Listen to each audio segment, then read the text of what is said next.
इस वीडियो को देखने वाले तमाम व्यूअर्स को मेरा सलाम।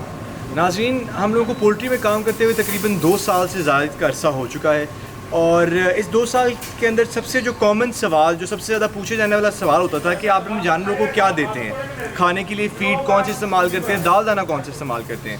तो नाज़रीन, ये मेरा फ़र्ज़ समझा अपना कि आप लोगों को मैं शेयर करूँ कि कहाँ से हम अपना दाल दाना लाते हैं, कहाँ से जो भी जानवर हमारे खाते हैं वो तमाम खाना, वो तमाम उनकी जो खुराक है वो हम कहाँ से लेते हैं और वो किस से लेते हैं। तो आए नाज़रीन, आपको मैं दिखाता हूँ अपने poultry spot.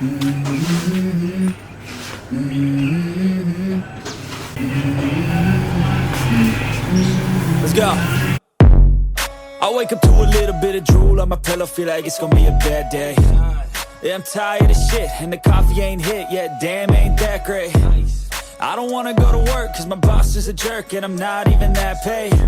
I need a change in my life cause I don't feel alive and there's nothing that makes me happy.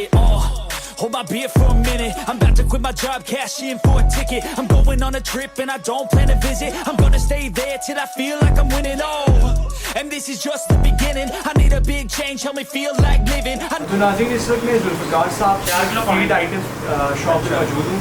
इनके पास आपने इस तरह की वीडियो में अब तक देखा होगा, ऑलमोस्ट पोल्ट्री या फिर बर्ड से रिलेटेड हर किस्म की फीड मौजूद है। क्वालिटी और उसका मयार ये अपनी सफाई और सुथराई से रखते हैं। जो अज्जा इनके पास मौजूद हैं, इनकी क्वालिटी बहुत ही उम्दा है। और लोग पूछते हैं कि आपके जो जानवरों की सेहत और आपके जानवरों की ग्रोथ का राज क्या है। तो नाज़रीन, हम लोग खुलेआम आज सबको बता रहे हैं कि एटलीस्ट पिछले 2 साल से जो रिज़ल्ट्स हमें मिले और जो खूबसूरती जानवरों में पैदा हुई, तो वो अगर फीड उसकी वजह बनी तो वो फीड और किसी की नहीं बल्कि जुल्फ़िकार साहब की फीड और जुल्फ़िकार साहब का दाल दाना था। इसी के साथ इजाज़त चाहूँगा। खुश रहिए, देखते रहिए ऑपरेशन फैंसी बर्ड्स। अल्लाह हाफ़िज़।